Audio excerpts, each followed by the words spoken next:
साथियों, स्वागत है आपका self study classes YouTube channel और दोस्तों ऐप में।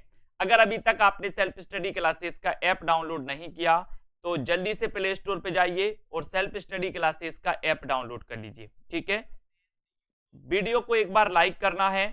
और दोस्तों यहाँ पर आपके लिए हिंदी साहित्य का ऐप भी लॉन्च हो गया है। हिंदी साहित्य का ऐप भी आप प्ले स्टोर से इसको डाउनलोड कर सकते हैं। ठीक है, यहाँ पर देखो हिंदी साहित्य की दोस्तों यूपीएलटी ग्रेड के लिए आपका हिंदी साहित्य का कोर्स दोस्तों 1 दिसंबर से लाइव क्लासों के माध्यम से दोस्तों स्टार्ट हो रहा है। तो आप इसमें 1100 में एडमिशन ले सकते हैं, अध्ययन कर सकते हैं। ठीक है, रिकॉर्डेड क्लास रहे दोस्तों, रिकॉर्डेड कोर्स रहेगा प्लस आपका लाइव क्लासें भी रहेंगी। तो आपको जुड़ना है और जुड़े रहना है। यहां पर आपके लिए दोस्तों पीडीएफ नोट्स भी लॉन्च कर दिए गए हैं ऐप पर। पीडीएफ नोट्स, जिन भी साथियों को पीडीएफ नोट्स चाहिए, पीडीएफ नोट्स भी दोस्तों ऐप पर लॉन्च हो चुके हैं। आप इनको परचेस कर सकते हैं, इनका प्रिंट आउट भी निकलवा सकते हैं। ठीक है, तो आदिकाल से नई कविता तक के पूरे पीडीएफ नोट्स, पद्य साहित्य पूरा आपका मात्र 1600 में इन नोट्स को दोस्तों आप प्राप्त कर सकते हैं। ठीक है, तो स्टार्ट करते हैं आज का ये सेशन। अब आपको बताना है कि अपभ्रंश का आदि कवि कौन है। अपभ्रंश का आदि कवि कौन है, जल्दी से एक बार चयन करिए और एक बार अपने मित्रों को शेयर जरूर कर दीजिए। अपभ्रंश का आदि कवि कौन है, ये क्वेश्चन आपसे पूछा गया है। देखते हैं कौन कौन सफल होता है इन क्वेश्चनों को बताने में। अपभ्रंश का आदि कवि बताना है आपको। बताइए सोनू राय जी, अपभ्रंश का आदि कवि कौन है। प्रश्न क्रमांक 112 और 112 में उत्तर हो जाएगा स्वयंभू। स्वयंभू यानी कि आपका जो डी नंबर है, डी नंबर ये बिल्कुल सही है। स्वयंभू आपका सही आंसर हो जाएगा। ठीक है, आदिकालीन साहित्य में गद्य का प्राचीनतम ग्रंथ कौन सा है। गद्य का प्राचीनतम ग्रंथ कौन सा है ये आपको बताना है। गुर्जर काव्य संग्रह, कुबलय माला कहा, राउलवेल भविष्यत कहा। तो आपको बताना है गद्य का प्राचीनतम ग्रंथ कौन सा माना जाता है 113 में। 113 का उत्तर बताना है। बताइए रामदयाल जी, प्रसाद जी, प्रश्न क्रमांक 113 में राजेश मिश्रा जी, आदिकालीन साहित्य में गद्य का प्राचीनतम ग्रंथ कौन सा है, आपको चयन करना है। और आपने उत्तर लगाया है कि सर जो गद्य का ग्रंथ है वो है कौन सा, कुबलय माला कहा, यानी बी नंबर आपका ये बिल्कुल सही है। ठीक है, बहुत बढ़िया, वेरी गुड। संदेश रासक के रचयिता कौन है। संदेश रासक ये वही संदेश रासक है दोस्तों जिसकी भाषा अबहट्ट है। ठीक है, ये वही संदेश रासक है जिसे हजारी प्रसाद द्विवेदी ने हिंदी की प्रथम रचना मानी है दोस्तों। ये वही संदेश रासक है जिसे आदिकाल का मेघदूत कहा जाता है। ठीक है, ये वही संदेश रासक रचना है दोस्तों जो कि खंड काव्य है। क्या है, खंड काव्य है। तो ये 4-5 तथ्य आपको याद रख लेना है। और इसके रचनाकार कौन है। अब दूर नहीं है संदेश भेजना, तो अब्दुल रहमान। सी नंबर, संदेश रासक किस प्रकार का काव्य है। संदेश रासक किस प्रकार का काव्य है आपको बताना है। जल्दी से लाइक कर दो। और जिन भी साथियों को कोर्स में एडमिशन लेना है बिल्कुल भी देर मत करो, देर मत करो, है ना। संदेश रासक किस प्रकार का काव्य है, महाकाव्य है, चंपू काव्य है, खंड काव्य है या फिर गीति काव्य है। संदेश रासक किस प्रकार का काव्य है। सेल्फ स्टडी क्लासेस ऐप जल्दी से डाउनलोड कर लो सभी साथी। संदेश रासक किस प्रकार का काव्य है 115 में आपसे प्रश्न पूछा गया है और लाइक करना है। उत्तर है कि सर एक खंड काव्य, डी नंबर। Very good. कौन सा ग्रंथ अपभ्रंश से प्रभावित है, कौन सा ग्रंथ अपभ्रंश से प्रभावित है, जल्दी बताएंगे।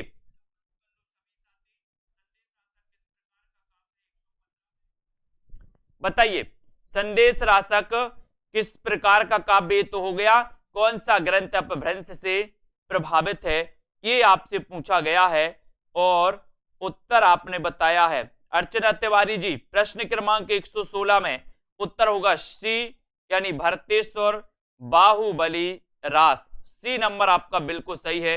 अपभ्रंश के प्रभाव से मुक्त ग्रंथ कौन सा है। अपभ्रंश के प्रभाव से मुक्त ग्रंथ कौन सा है। हमीर रासो, श्राप का 4, वर्ण रत्नाकर या फिर खुमाण रासो। अपभ्रंश के प्रभाव से मुक्त ग्रंथ कौन सा है? अपभ्रंश के प्रभाव से मुक्त ग्रंथ कौन सा है? 117 का आंसर, और सभी लोगों ने मिलजुल कर आंसर बताया है कि सर खुमाण रासो। कौन सा है? खुमाण रासो। ये अपभ्रंश से प्रभावित है, यानी कि आपका उत्तर डी बिल्कुल सही है। डी नंबर आपका राइट आंसर है। खुमाण रासो के रचनाकार कौन है, उसका उत्तर आपको बताना है। खुमाण रासो के रचनाकार कौन है, यहां पर आपको बताना है दोस्तों कि किस ग्रंथ में हिंदू दरबार और भारतीय जीवन पद्धति का यथार्थ चित्रण हुआ है। किस ग्रंथ में हिंदू दरबार और भारतीय जीवन पद्धति का यथार्थ चित्रण हुआ है? 118 को क्वेश्चन, बहुत अच्छा क्वेश्चन है, सभी लोग बताएंगे। एक बार जल्दी से लाइक जरूर कर देना। किस ग्रंथ में हिंदू दरबार और भारतीय जीवन पद्धति का यथार्थ चित्रण है, ये आपसे क्वेश्चन पूछा गया। क्वेश्चन बहुत अच्छा है, लाइक कर देना है। और 118 में आपका सीधा आंसर जा रहा है कि सर वो ग्रंथ है वर्ण रत्नाकर। वर्ण रत्नाकर है। भाषा आपको बताना, इसकी भाषा क्या है, इसके रचनाकार कौन है। जल्दी से 2 क्वेश्चन और आपसे पूछे गए वर्ण रत्नाकर के बारे में। ठीक है, ये तो आपको पता ही चल गया कि सर किस ग्रंथ में हिंदू दरबार और भारतीय जीवन पद्धति का यथार्थ चित्रण है, तो वो है दोस्तों वर्ण रत्नाकर। और ये नंबर आपका बिल्कुल सही हो जाएगा। वर्ण रत्नाकर आपको बताना है कि वर्ण रत्नाकर के रचनाकार कौन है, वर्ण रत्नाकर इसकी भाषा क्या है, ये दोनों चीजें हैं। स्वयंभू का अपूर्ण ग्रंथ कौन सा है? स्वयंभू का अपूर्ण ग्रंथ कौन सा है? 119 का आंसर। स्वयंभू का अपूर्ण ग्रंथ कौन सा है? ऋठ्ठ्यमीचर्यु, पयुमचर्यु, स्वयंभू छंद, या फिर पंचमी चर्यु, यानी कि 119 में आपका उत्तर हो जाएगा। क्या हो जाएगा कि सर उत्तर है इसका कि अपूर्ण ग्रंथ कौन सा है। और अपूर्ण ग्रंथ में बताते हैं कौन कौन बता रहा है, बताइए। कुरैशी जी, पूनम जी बताएं। कार्तिक जी प्रश्न क्रमांक 119 में बताया श्रीधर जी ने कि सर इनका पयुमचर्यु जो है ये अपूर्ण ग्रंथ है। क्या है? अपूर्ण ग्रंथ। बिल्कुल राइट, बहुत बढ़िया। बी नंबर आपका करेक्ट आंसर।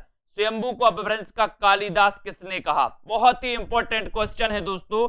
स्वयंभू को अपभ्रंश का कालिदास किसने कहा है, आपको जल्दी से बताना है और एक बार लाइक जरूर कर देना है। स्वयंभू को अपभ्रंश का कालिदास किसने कहा है, एक क्वेश्चन आपसे पूछा गया है। देखते हैं कौन कौन सही आंसर बता रहा है, कौन कौन सही आंसर बता रहा है, बताएं। सभी लोग बताएंगे। और स्वयंभू को किसने कहा है? डॉक्टर भयाणी ने। किसने? Doctor Bhayani. C number right answer, very good. Apabhramsha का भवभूति कौन है? अपभ्रंश का भवभूति कौन है? उद्योतन सूरी, स्वयंभू, स्वयंप्रभ सूरी, या फिर पुष्पदंत? हाँ बताएं। 121 का आंसर। 121 में संजू गौर जी अपभ्रंश का भवभूति कौन है, इसका उत्तर आपको बताना है। सभी साथी एक बार लाइक जरूर कर दें। सेल्फ स्टडी क्लासेस ऐप को डाउनलोड कर लें। जिनको भी कोर्स में एडमिशन लेना हिंदी साहित्य के, हिंदी साहित्य पढ़ना है ट्रैक से, तो मात्र 1100 रुपए में 12 महीने का एक कोर्स आपको मिलने वाला है। 121 में आपको बताना है और उत्तर है डी, यानी कि पुष्पदंत। डी नंबर आपका बिल्कुल सही, बहुत बढ़िया। प्राकृत अनुशासन के लेखक कौन है? प्राकृत अनुशासन के लेखक कौन है? पुरुषोत्तम देव, विद्याधर, लक्ष्मीधर, या फिर दामोदर शर्मा? यानी कि 122 का उत्तर बताना है। प्राकृत अनुशासन के लेखक कौन है? प्राकृत अनुशासन के लेखक कौन है? 122 में आपको बताना है। और 122 में सीधा सीधा आंसर जा रहा है कि सर प्राकृत अनुशासन के जो लेखक हैं वो लेखक है पुरुषोत्तम देव। कौन है? पुरुषोत्तम देव, यानी आपका उत्तर ए बिल्कुल सही है। पुरुषोत्तम देव आपका राइट आंसर, वेरी गुड। ए नंबर। महापुराण के रचयिता कौन है? महापुराण, ये ग्रंथ किसका है? 23 में महापुराण। बताइए, महापुराण पर अपन जब पढ़ो महापुराण तो पुष्प चढ़ा देना इस पे, पहले पुष्प अर्पित करो फिर महापुराण को खोलो। ऐसा वैसा पुराण नहीं, ये महापुराण। जैसा अपन पढ़ते ना कवि और महाकवि, पुराण और महापुराण। अब महापुराण जब आप पढ़ोगे तो पुष्प अर्पित कर लेना पहले। तो पुष्प अर्पित करना मतलब पुष्पदंत है का ये ग्रंथ है, ठीक है। इसमें 63 सलाका पुरुषों के बारे में दोस्तों बताया गया है महापुराण में, ठीक है। और ये है आपका क्वेश्चन, राय कुमार चरियू, इसके रचनाकार कौन है? रोड़ा कवि हैं, जो इंदु हैं, सुमतिगढ़ी हैं या फिर पुष्पदंत हैं? राय कुमार चरियू, इसके रचनाकार कौन है बताइए। एनबीजी प्रश्न क्रमांक 24 का आंसर आपको चयन करना है, 124 का आंसर बताना है, राय कुमार चरियू के रचनाकार कौन है। और यहां पर उत्तर भी चला गया कि सर इसके रचनाकार पुष्पदंत हैं। वेरी गुड, बहुत बढ़िया। उक्ति व्यक्ति प्रकरण में दामोदर पंडित ने कौशल की भाषा को क्या कहा है? बहुत बढ़िया क्वेश्चन। उक्ति व्यक्ति प्रकरण ये किसकी रचना है? दामोदर पंडित की, या दामोदर शर्मा आपको लिख जाएगा, ठीक है। इन्होंने कौशल की भाषा को क्या कहा? अपभ्रष्ट कहा, पाली कहा, परिनिष्ठित कहा या फिर संस्कृत कहा? क्या कहा बताएं। उक्ति व्यक्ति प्रकरण में दामोदर पंडित ने कौशल की भाषा को क्या कहा? प्रश्न क्रमांक 125 है और 125 में आपका सीधा आंसर जा रहा है, क्या जा रहा है कि सर इन्होंने कौशल की भाषा को कहा था अपभ्रष्ट। क्या कहा था? अपभ्रष्ट कहा था, यानी कि 1 नंबर आपका बिल्कुल सही है। ये नंबर लगाया, वेरी गुड, ए नंबर, बहुत बढ़िया। पुरानी हिंदी का उदय किससे माना गया? पुरानी हिंदी का उदय किससे माना गया? भट्ट से, पाली से, संस्कृत से या फिर प्राकृत से? पुरानी हिंदी का उदय किससे माना गया, ये आपको बताना है, बताएं।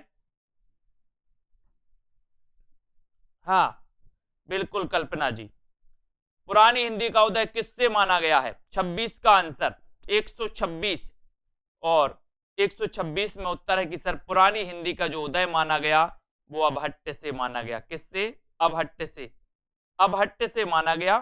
प्राकृत से लगा रहे आप लोग कुछ लोग, अभट्ट यानी ए नंबर, ठीक है, ए नंबर हो जाएगा। पवन जी, विद्यापति ने अपनी किस रचना की भाषा को अभट्ट कहा है? किस रचना की भाषा को अभट्ट कहा है? 127 का उत्तर, 127 में आपको बताना है विद्यापति ने अपनी किस रचना की भाषा को अभट्ट कहा है, 127 का उत्तर। और विद्यापति ने जो कहा था दोस्तों, वो कहा था कीर्तिलता, कीर्तिलता की भाषा को इन्होंने अभट्ट कहा था। बी नंबर आपका सही हो जाएगा, कीर्तिलता सही हो जाएगा, ठीक है। विद्यापति पदावली की भाषा है, विद्यापति पदावली की भाषा क्या है? अभट्ट है, भोजपुरी है, मैथिली है या फिर मगही? विद्यापति पदावली की भाषा क्या है? विद्यापति पदावली की भाषा क्या है? 128 का चयन करना है। और विद्यापति पदावली की जो भाषा मानी जाती है दोस्तों, वो मानी जाती है कौन सी? पदावली। अपन ने पढ़ा है, इन्होंने इनकी रचना है पदलता पताका, पदलता पताका, पद से पदावली, लता से कीर्तिलता, पताका से पताका। तो आपने देखा था कि कीर्तिलता और पताका की भाषा अभट्ट है, लेकिन पदावली की भाषा मैथिली है। पदावली की भाषा क्या है? मैथिली। तो सी नंबर आपका बिल्कुल सही हो जाएगा, ठीक है, सी नंबर आपका राइट आंसर हो गया। व्याकरण ग्रंथ बताना, व्याकरण ग्रंथ है तो व्याकरण ग्रंथ कौन सा है? उक्ति व्यक्ति प्रकरण है, कीर्तिलता है, राउल बेल है या फिर वर्ण रत्नाकर है? व्याकरण ग्रंथ कौन सा? ये क्वेश्चन कई बार आया, 129 का आंसर बताना है। और सभी साथी सेल्फ स्टडी क्लासेस ऐप को डाउनलोड कर लें। और जिनको हिंदी साहित्य के कोर्स में एडमिशन लेना है, मात्र 1100 रुपए में 12 महीने के लिए, ठीक है। तो व्याकरण ग्रंथ कौन सा है? 129 का आंसर। और 129 में आपका उत्तर है उक्ति व्यक्ति प्रकरण। ये नंबर आपका उक्ति व्यक्ति प्रकरण बिल्कुल सही है, ये नंबर आपका राइट आंसर है, ठीक है। पुरानी हिंदी में कौन सा छंद नहीं मिलता? पुरानी हिंदी में कौन सा छंद नहीं मिलता? दोहा, चौपाई, घनाक्षरी या फिर छप्पय? कौन सा छंद नहीं मिलता पुरानी हिंदी में? 130 का आंसर, 130 का आंसर आपको चयन करना है। और पुरानी हिंदी में कौन सा छंद नहीं मिलता? उत्तर चला जाएगा घनाक्षरी। कौन सा छंद नहीं मिलता? घनाक्षरी नहीं मिलता। दोहा, छप्पय, चौपाई ये सब मिलते, घनाक्षरी छंद नहीं मिलता। ये भी कई बार आया है, ठीक है। बहुत बढ़िया, रामवती जी, रेखा त्रिपाठी जी। अपभ्रंश में कृष्ण काव्य के प्रणेता कौन है? 131 का आंसर, अपभ्रंश में कृष्ण काव्य के प्रणेता कौन है? अपभ्रंश में कृष्ण काव्य के प्रणेता कौन है? स्वयंभू, हरिभद्र सूरी, रोड़ा या फिर शालिभद्र सूरी। यानी कि 131 का आंसर, अपभ्रंश में कृष्ण काव्य के प्रणेता कौन है? और उत्तर चला जाएगा आपका स्वयंभू। स्वयंभू यानी आपका ए नंबर बिल्कुल सही है। अपभ्रंश में कृष्ण काव्य के प्रणेता कौन है? स्वयंभू, एक नंबर आपका राइट आंसर है। बहुत बढ़िया। यहां पर आते हैं, अगले क्वेश्चन को देखते हैं। पुष्पदंत किस सदी में हुए? पुष्पदंत किस सदी में हुए? 8वीं सदी में, 9वीं सदी में, 10वीं सदी में या फिर 11वीं सदी में? पुष्पदंत किस सदी में हुए हैं? 132 का आंसर, 132। 132 में आपको बताना है, आपको चयन करना। और मैंने आपको बताया भी था, कल बताया था पुष्पदंत किस सदी के हैं। तो आपको पता है कि सर हम 10वीं में पुष्प देना सीख गए थे, 10वीं में। आजकल तो 5वीं में सीख जाते बच्चे, लेकिन अपन पुष्प देना सीख गए। पुष्प दिए बोले सर हमने 10वीं में, सी नंबर। तो पुष्प 10वीं शताब्दी। आदिकालीन वैदिक ग्रंथ कौन सा है? आदिकालीन वैदिक ग्रंथ, आदिकालीन वैदिक ग्रंथ, बहुत अच्छा क्वेश्चन है। 133 का आंसर आपको बताना है। तो बताइए 133 में। लाइक करिए सभी साथी, एक बार शेयर कर दीजिए अपने मित्रों तक, मजा आ जाए दोस्तों। आदिकालीन वैदिक ग्रंथ कौन सा है? संदेश राशक है, जगत सुंदरी प्रयोगमाला है, चर्या पद है, शब्दानुशासन है। तो 133 का उत्तर आया है कि सर जगत सुंदरी प्रयोगमाला, यानी बी नंबर बिल्कुल सही है, बी नंबर। बहुत बढ़िया। ऐसे रासो ग्रंथ के रचनाकार का नाम बताइए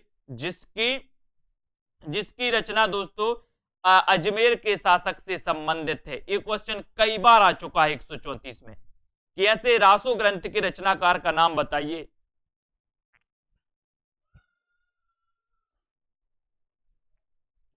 बताएं यहां पर, ऐसे रासो ग्रंथ के रचनाकार का नाम बताइए जिसकी अजमेर के शासक से संबंधित है, जिसकी रचना। 134 का उत्तर, और उत्तर यहां पर चला जाएगा 134 में नरपति नाल। इनकी रचना का नाम क्या है?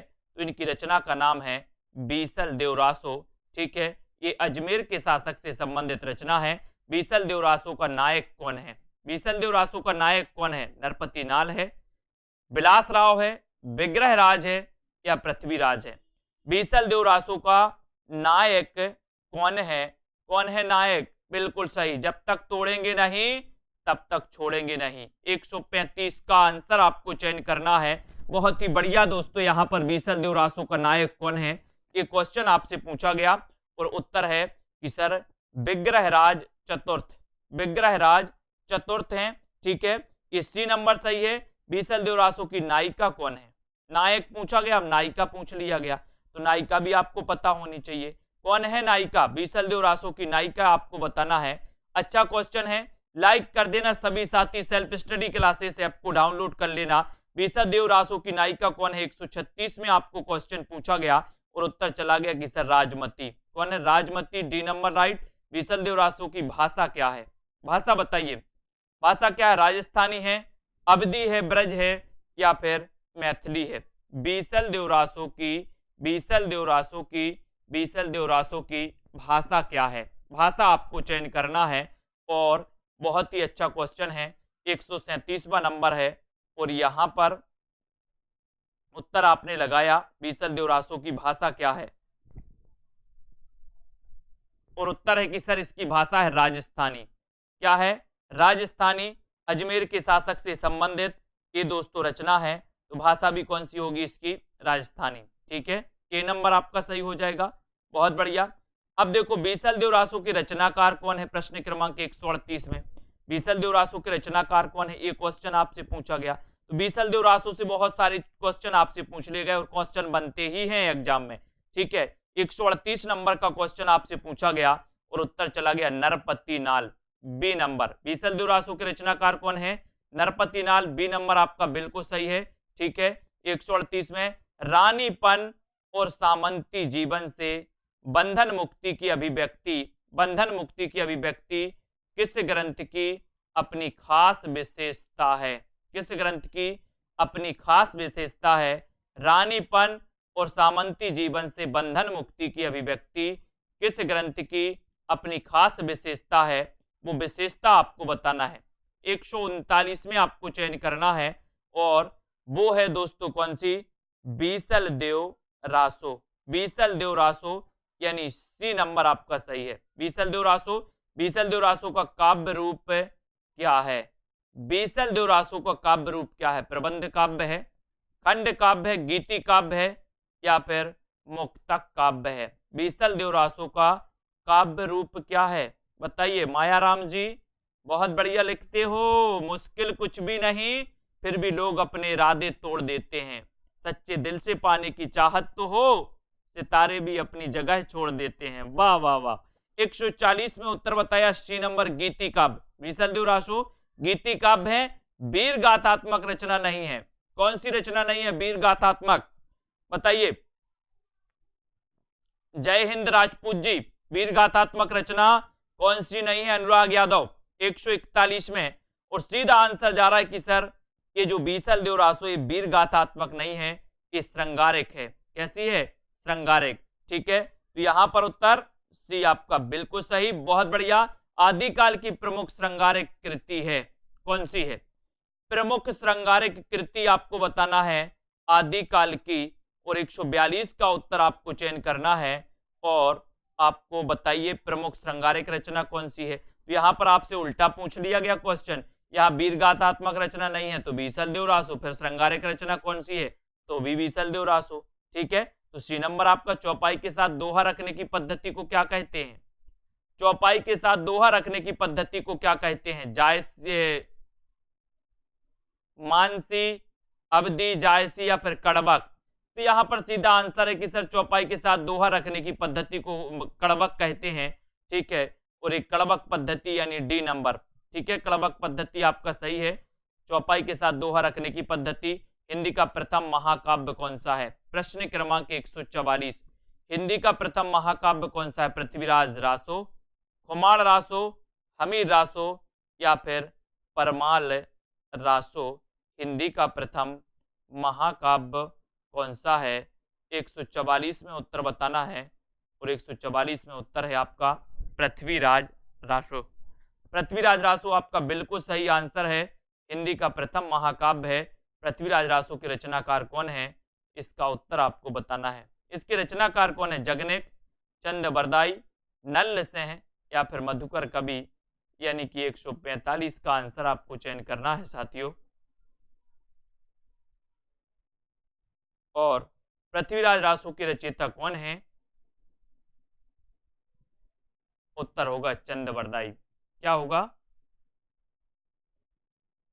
चंद बरदाई। बी नंबर आपका बिल्कुल सही हो जाएगा। यहां पर आते हैं अगले प्रश्न की ओर जाते हैं। अगले प्रश्न को यहां पर देखते हैं। यहां पर आपका प्रश्न है दोस्तों, चंद बरदाई का मूल नाम क्या है? चंद बरदाई का मूल नाम क्या था? चंद्रेश, चंद्रिका, बलिद्वय या फिर बलबीर? चंद बरदाई का मूल नाम क्या था? चंद बरदाई का मूल नाम क्या था? प्रश्न क्रमांक आपका 146 है और 146 में चंद बरदाई का मूल नाम आपसे पूछा गया। क्या था मूल नाम? चंद बरदाई ये हिंदी के प्रथम महाकवि हैं दोस्तों। ठीक है, और आपका उत्तर है कि सर चंद बरदाई का जो मूल नाम था वो नाम था बलिद्वय। क्या था? बलिद्वय। बलिद्वय था चंद बरदाई का मूल नाम। कुमकुम जी, पिंकी मिश्रा जी, सी नंबर बलिद्वय आपका सही है। पृथ्वीराज रासो की भाषा क्या है? 147 में बताइए। पृथ्वीराज रासो की भाषा क्या है? खड़ी बोली, अवधी, मैथिली या फिर ब्रज? पृथ्वीराज रासो की भाषा क्या है? भाषा आपको बतानी है दोस्तों। ठीक है, अब दोस्तों हमने मोटिवेशनल कुछ वीडियो बनाना भी चालू किया है आप लोगों के लिए। कुछ मोटिवेशनल विचार, कुछ आपके विचार आपकी सफलता में कुछ दोस्तों आप में परिवर्तन कर दे, आपके लिए कुछ सफलता के लिए दोस्तों सहायक बने, ऐसे वीडियो बनाने का काम भी दोस्तों मैंने कर दिया है। आपको कुछ कुछ वीडियो मिलते रहेंगे बीच बीच में जो आपके लिए बहुत ही उपयोगी रहे, जीवन जीने के लिए वो भी आवश्यक होते हैं। ठीक है, क्योंकि पृथ्वीराज रासो की भाषा है, तो क्या है, उत्तर हो जाएगा यहाँ पर ब्रज। ठीक है, यहाँ पर दोस्तों ब्रज सही होगा, यानी कि आपका डी नंबर बिल्कुल सही हो जाएगा 147 में। ठीक है, पृथ्वीराज रासो में सर्ग को क्या कहा गया, सर्ग को क्या कहा गया, बताइए सर्ग को क्या कहा गया। 148 का आंसर, पृथ्वीराज रासो में सर्ग को क्या कहा गया, बताएं। समय, अध्याय, खंड या फिर प्रकरण। तो 148 का आंसर है, क्या आंसर है, समय। पृथ्वीराज रासो को समय कहा गया। पृथ्वीराज रासो में कितने सर्ग हैं, कितने सर्ग हैं बताएं, कितने सर्ग हैं या फिर समय हैं, ये यहां पर बताना है।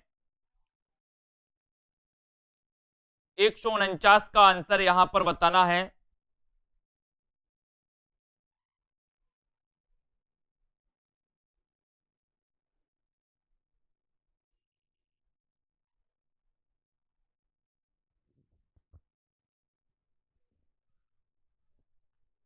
यहां पर आपका उत्तर हो जाएगा दोस्तों बी नंबर।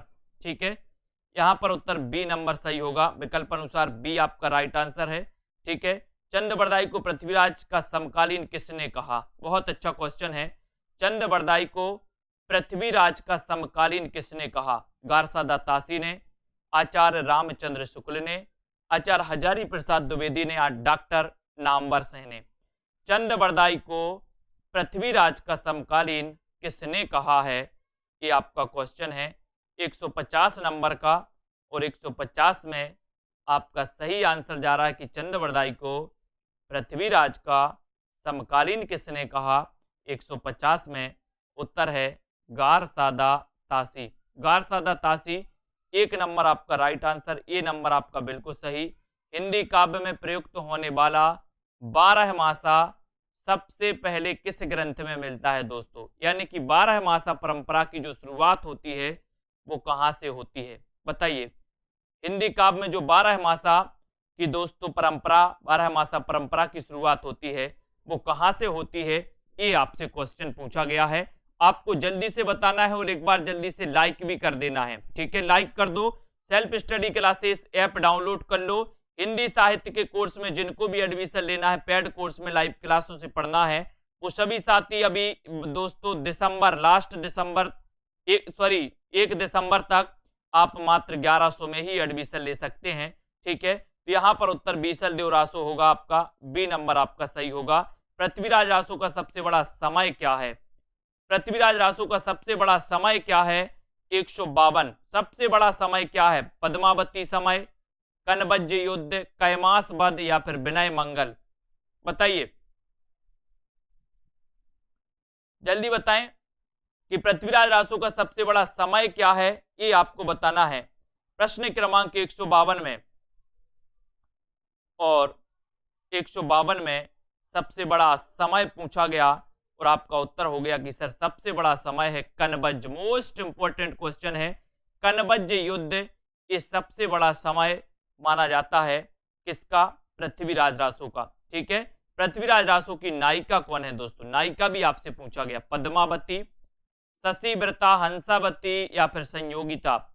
153 पृथ्वीराज रासो की नायिका कौन है, 153 में आपको चयन करना है और उत्तर हो जाएगा कि सर पृथ्वीराज रासो की जो नायिका है वो नायिका है संयोगिता।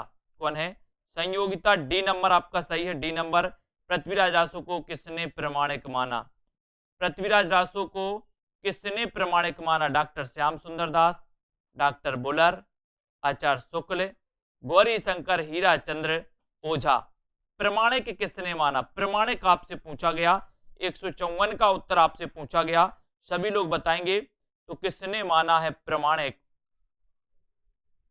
प्रमाणिक, अप्रमाणिक, अर्ध प्रमाणिक। इसकी ट्रिक मैंने आपको बहुत अच्छी सुंदर तरीके से बताई है कि प्रमाणिक किसने माना, अर्ध प्रमाणिक किसने माना और अप्रमाणिक किसने माना।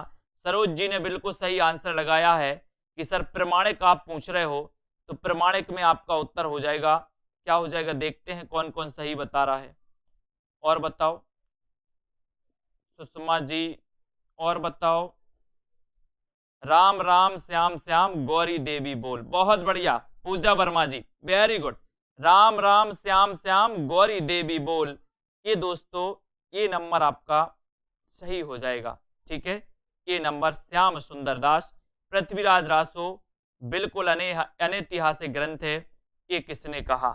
बताइए, पृथ्वीराज रासो बिल्कुल अनैतिहासिक ग्रंथ है, ये किसने कहा है? आपको बताना है। कर्नल टॉड ने, गौरी शंकर हीराचंद्र ओझा ने, मोहनलाल विष्णुलाल पंड्या ने, या फिर दोस्तों मिश्र बंधु ने। बिल्कुल अनैतिहासिक ग्रंथ है 155 में। और आपका बता है कि सर बिल्कुल अनैतिहासिक जो ग्रंथ कहा है वो कहा है गौरी शंकर हीराचंद ओझा। ओझा यानी बी नंबर, ठीक है। तो यहां पर 155 का उत्तर आपका बी नंबर। इन्होंने बिल्कुल अनैतिहासिक ग्रंथ कहा, किसको? पृथ्वीराज रासो। बिल्कुल अनैतिहासिक ग्रंथ है ये Gauri Shankar Hirachandra Ojha, B number right answer. Prithviraj Raso मूलतः कैसा काव्य है? संदेश काव्य है, प्रशस्ति काव्य है, वीर काव्य है, या फिर श्रृंगार काव्य है? पृथ्वीराज रासो मूलतः कैसा काव्य है? 156 में आपको चयन करना है। सभी लोग बताएंगे 156 का आंसर क्या हो जाएगा, और आपका उत्तर है कि सर ये मूलतः वीर काव्य है। कैसा काव्य? वीर काव्य, यानी सी नंबर आपका बिल्कुल सही, ठीक है। बहुत बढ़िया, सी आपका सही हो गया कि पृथ्वीराज रासो मूलतः वीर काव्य है। पृथ्वीराज रासो की रचना विधान में सर्वाधिक विवादास्पद क्या है? सर्वाधिक विवादास्पद बताओ, इसमें क्या है? प्रबंधात्मकता इसकी विवादास्पद है, पात्रों का नामकरण विवादास्पद है, भाषिक संरचना इसकी विवादास्पद है, ऐतिहासिकता विवादास्पद है। तो इसकी सबसे ज्यादा विवादास्पद जो है वो क्या है, ये आपको चयन करना है। और यहाँ पर 157 का उत्तर, 157 में उत्तर चला जाएगा कि सर इसकी ऐतिहासिकता विवादास्पद है। इसकी ऐतिहासिकता क्या है? विवादास्पद है। चारण काव्य की भाषा है। चारण काव्य की भाषा क्या है बताइए? डिंगल, पिंगल, संधा, या फिर सभी? चारण काव्य की भाषा क्या है? प्रश्न क्रमांक 158 में आपको चयन करना है। लाइक कर देना है, self study classes app download कर लेना आप सभी को। हिंदी साहित्य का ऐप भी लॉन्च हो गया, हिंदी साहित्य का ऐप भी दोस्तों आप लोग डाउनलोड कर सकते हैं। 158 में आपको उत्तर बताना है और सीधा आंसर चला गया डिंगल। चारण काव्य की भाषा क्या है? डिंगल। ये नंबर आपका बिल्कुल सही है, ये नंबर आपका राइट आंसर है। और प्रश्नों पर आते हैं। यहां पर आपको बताना है कि पृथ्वीराज रासो के प्रथम विदेशी उद्धारकर्ता के रूप में दोस्तों प्रसिद्ध हैं तो कौन है? प्रथम विदेशी उद्धारकर्ता के रूप में कौन प्रसिद्ध हैं? पृथ्वीराज रासो के प्रथम विदेशी उद्धारकर्ता के रूप में प्रसिद्ध कौन है? ये आपका प्रश्न है। आपको जल्दी से उत्तर बताना है, लाइक कर देना है। 59 का आंसर, 59 में चयन करिए और लाइक कर दीजिए। एक बार अपने मित्रों को शेयर भी कर दिया करो दोस्तों। लाइक तो बहुत सारे लोगों की अभी क्या है 80 लाइक किया है, 200 लोग देख रहे हैं आप लोग और 80 आपने लाइक किया है अभी तक। सभी लोग लाइक करें, लाइक में कंजूसी नहीं। प्रथम विदेशी उद्धारकर्ता कौन है? 59 का आंसर। और आपका उत्तर चला गया कि sir colonel James Tod. James Tod यानी बी, ठीक है। आदिकाल की किस रचना में इतिहास की उपेक्षा की गई? आदिकाल की किस रचना में इतिहास की उपेक्षा की गई है? 160 का उत्तर आपको चयन करना है। आदिकाल की किस रचना में इतिहास की उपेक्षा की गई है? ये क्वेश्चन आपसे पूछा गया, तो क्वेश्चन बहुत ही अच्छा है। जल्दी से सभी लोग बताएंगे उत्तर आपका क्या है। आदिकाल की किस रचना में इतिहास की उपेक्षा की गई है? और आपका उत्तर यहां पर चला गया प्रश्न क्रमांक 160 का, क्या चला गया? सी, यानी पृथ्वीराज रासो, ठीक है। C number right. किस रासो ग्रंथ का एक पद्य प्राकृत पेंगलम में मिलता है? ये क्वेश्चन मोस्ट इंपोर्टेंट है। किस रासो ग्रंथ का एक पद्य प्राकृत पेंगलम में मिलता है? हमीर रासो का, पृथ्वीराज रासो का, परमाल रासो का, या खुमाल रासो का? 161 में चयन करना है। लाइक करना अपने मित्रों को, शेयर कर दो सभी लोग। और 161 का आपका उत्तर हो जाएगा कि सर ये प्राकृत पेंगलम के रचनाकार तो लक्ष्मीधर हैं, ठीक है। बंसीधर ने इस प्राकृत पेंगलम की टीका लिखी थी, लेकिन इस प्राकृत पेंगलम में एक पद्य मिलता है किसका? हमीर रासो का। हमीर रासो के रचनाकार कौन है? तो सारंगधर माने जाते हैं। राठौड़ारी ख्यात में किन ग्रंथों का उल्लेख है? राठौड़ारी ख्यात में किन ग्रंथों का उल्लेख है? पृथ्वीराज रासो और परमार रासो का, जयचंद प्रकाश और जयमंग जस चंद्रिका, हमीर रासो और पृथ्वीराज विजय, इनमें से आपको चयन करना है। 162 में आपको चयन करना है, लाइक कर देना है। और उत्तर है कि सर राठौड़ारी ख्यात में किन ग्रंथों का उल्लेख मिलता है, ये आपसे पूछा गया और आपने बिल्कुल सही आंसर बताया कमला ठाकुर जी, बी नंबर, जयचंद प्रकाश, ठीक है, जयमंग जस चंद्रिका, यानी कि आपका उत्तर बी नंबर, राठौड़ारी ख्यात में इन ग्रंथों का उल्लेख है, ठीक है। जयचंद प्रकाश भट्ट केदार की, जयमंग जस चंद्रिका ये मधुकर की मानी जाती है, बी नंबर। किस रासो ग्रंथ में महाराणा प्रताप सिंह का भी वर्णन हुआ है? किस रासो ग्रंथ में महाराणा प्रताप सिंह का भी वर्णन हुआ है? बुद्धि रासो में, विजयपाल रासो, खुमार रासो या फिर हमीर रासो में? किस रासो ग्रंथ में महाराणा प्रताप सिंह का भी वर्णन हुआ है? ऐसा क्वेश्चन आपसे पूछा गया 163 का। 163 का उत्तर आपको बताना है, लाइक करना है, अपने मित्रों को शेयर भी कर देना है। बहुत ही अच्छा क्वेश्चन है और आपने बिल्कुल सही बताया कि सर महाराणा प्रताप का हुआ है खुमार रासो, खुमार रासो यानी सी नंबर, ठीक है। और खुमार रासो यानी कि दलपति विजय, दलपति विजय की रचना खुमार रासो, सी नंबर, बिल्कुल सही बताया है आपने। कॉमेडी गुरुजी, खुमार रासो के रचयिता कौन है? खुमार रासो के रचयिता कौन है? पहले ही हम बता चुके हैं, दलपति विजय, दलपति विजय ये खुमार रासो के रचनाकार हैं। पृथ्वीराज रासो किसकी रचना है? बिल्कुल सरल है कि सर पृथ्वीराज रासो नहीं पूछा, विजय पूछा है, पृथ्वीराज विजय। तो पृथ्वीराज रासो तो अपन चंद्रबरदाई पढ़ते, लेकिन पृथ्वीराज विजय पूछ लिया गया यहाँ पर। बहुत बढ़िया, कंफ्यूजन हो सकता है अगर यहाँ पर पृथ्वीराज रासो होता तो आओ देखा ना ताओ और लगा दो पृथ्वीराज रासो, लेकिन 165 का उत्तर थोड़ा सा समझ गए अपन। और पृथ्वीराज विजय के रचनाकार कौन है? तो पृथ्वीराज विजय जयानक, जयानक दोस्तों इसके उत्तर हो जाएगा आपका, ये नंबर आपका सही हो जाएगा, ये नंबर आपका बिल्कुल सही है, ठीक है। बहुत बढ़िया। कन्नौज के राजा जयचंद की वीर गाथा का गान किया गया है, किस रचना में किया गया?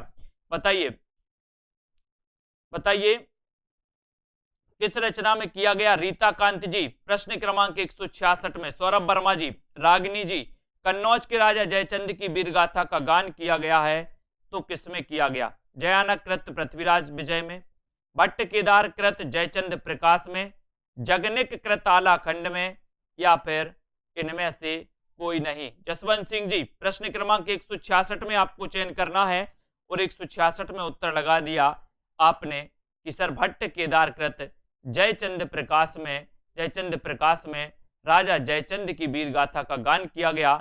जयमंग जस चंद्रिका के रचनाकार कौन है? ये क्वेश्चन भी आपका कई बार आया है। जयमंग जस चंद्रिका इसके रचनाकार कौन है? भट्ट केदार, नल्ल सिंह सारंगधर या फिर मधुकर? यानी कि आपका उत्तर 167वां है और 167 का उत्तर लगाना है। और जयमंग जस चंद्रिका के रचनाकार कौन है? तो उत्तर हो जाएगा भट्ट केदार। कौन है? भट्ट केदार, एक नंबर आपका बिल्कुल सही, भट्ट केदार। पूर्वी राजस्थानी ब्रज मिश्रित रूप को क्या कहते हैं? पूर्वी राजस्थानी ब्रज मिश्रित रूप को क्या कहते हैं? क्या कहते हैं बताइए।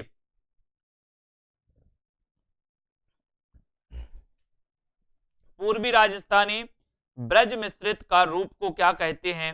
ये बहुत ही अच्छा क्वेश्चन है और 168 का उत्तर आपको चयन करना है। उत्तर हो जाएगा पिंगल। क्या कहते हैं अपन? पिंगल कहते हैं। ये नंबर आपका सही है। पुस्तक जल्लड़ हत्य दई चली गज्जन नृप काज में, चली गज्जन नृप काज में जल्लड़ को कौन सी पुस्तक देने का उल्लेख है? जल्लड़ को कौन सी पुस्तक देने का उल्लेख है? पुस्तक जल्लड़ हत्य दई। तो कौन सी पुस्तक? अपन ने पढ़ा है कि सर उस पुस्तक का नाम है पृथ्वीराज रासो। क्या नाम है? पृथ्वीराज रासो, ठीक है।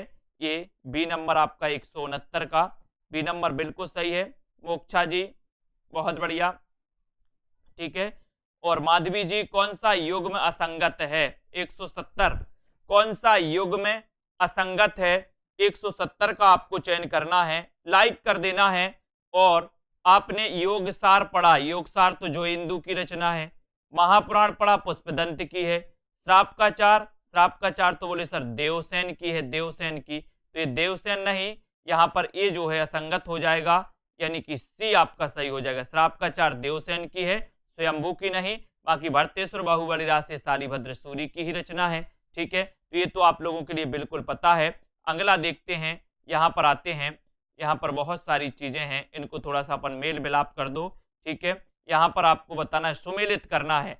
मधुकर कवि की कौन सी रचना है? मधुकर कवि की कौन सी रचना है? मधुकर की कौन सी है? धनपाल की कौन सी है? रोड़ा की कौन सी है? ज्योतिषो ठाकुर की कौन सी है? तो मधुकर की अपन ने पढ़ा है कि सर मधुकर यानी जयमंक जस चंद्रिका। ठीक है, धनपाल धन की भविष्य को, भविष्य में धन की चिंता है तो भविष्यत कहा। रोड़ा की राउल बेल हो ही गई। ठीक है, ज्योतिषो ठाकुर, ज्योति अपन को वर्णों को ज्योति में पढ़ना तो वर्ण रत्नाकर, तो इस प्रकार से अपना हो गया। उसके बाद देखें बीसल देव रासो की बात करो। बीसल देव रासो किसके रचनाकार? इसके रचनाकार कौन है?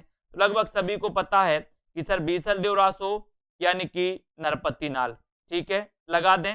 पृथ्वीराज रासो यानी कि चंद बरदाई। ठीक है, परमाल रासो यानी कि क्या हो जाएगा? जगनेक। बहुत बढ़िया। खुमार रासो दलपति विजय।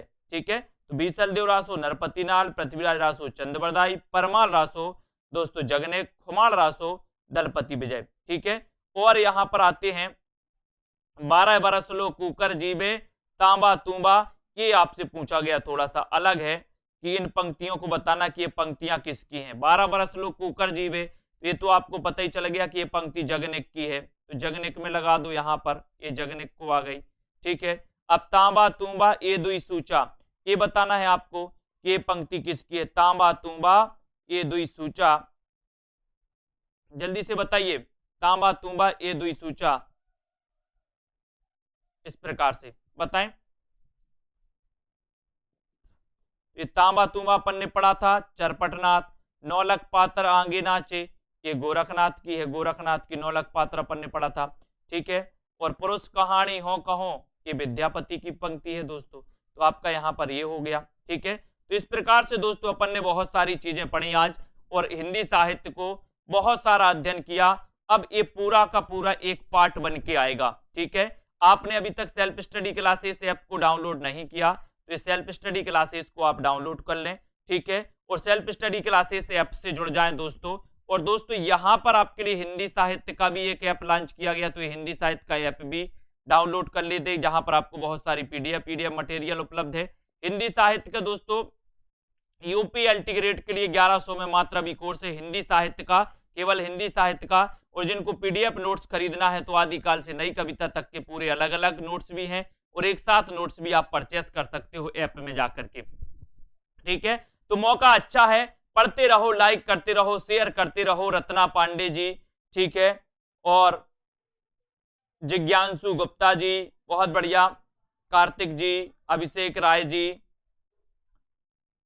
ठीक है, विजय लक्ष्मी जी, अनुका जी, प्रमोद जी, बहुत बढ़िया, धन्यवाद।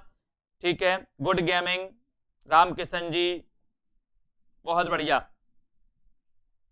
मंदाकिनी जी, अरविंद जी, धन्यवाद सभी साथियों को। इसी प्रकार से अध्ययन करते रहे। नीतू गौर जी, मुकनद जी, सभी साथी, और सेल्फ स्टडी क्लासेस ऐप से जुड़ जाएं। सिमी जी टंडन, ठीक है, ज्ञानेश जी शर्मा, लाइक करें, शेयर करें मित्रों को, पढ़ते रहें आगे। और दोस्तों आज के इस वीडियो के लिए बस इतना ही। ठीक है, रेखा त्रिपाठी, प्रमोद, बीनू जी, विजय लक्ष्मी जी, सभी को